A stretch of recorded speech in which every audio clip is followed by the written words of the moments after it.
So what we want to show you today is really just how to plant out the herb border on such a nice day as this.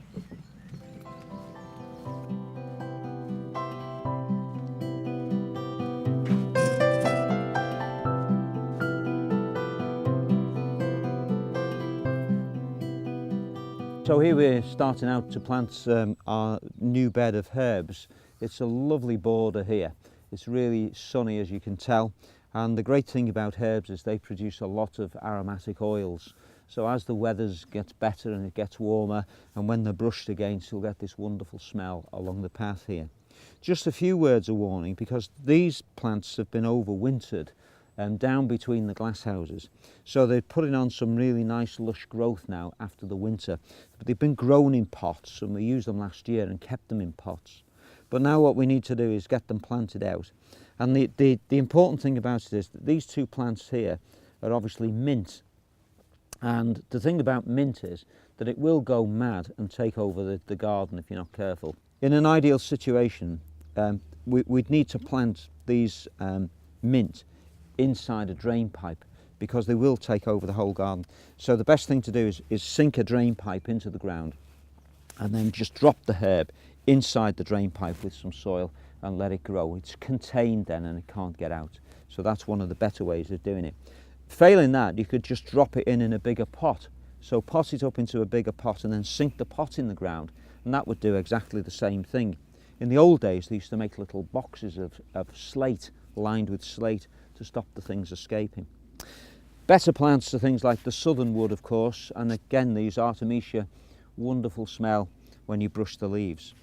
But whatever the situation, and we're going to plant out, what we need to do is make sure, first of all, that the plants, even though they've been overwintered, they're nice and got nice white roots on, so they're obviously growing.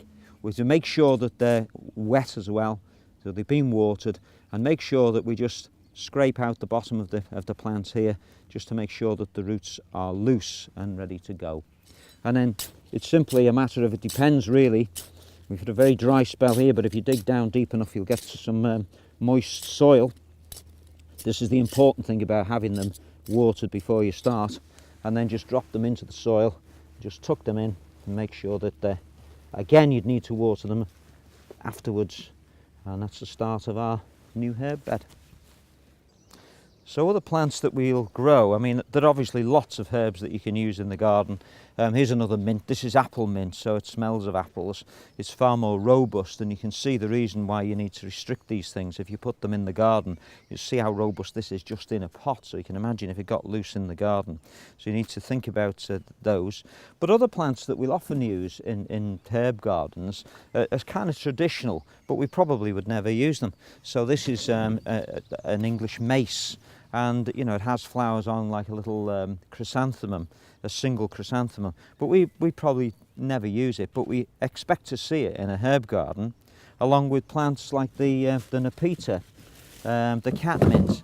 So we'll see this edging perhaps the herb garden or something like this, but we probably never use it in anything other than it's nice when you rub the leaf and it smells very aromatic. So apart from those sorts of things, and of course the flowers are nice as well, but apart from that, we probably just have it there because we're expected to have it in a herb garden, and it sets the whole thing off as an edging to the beds or whatever.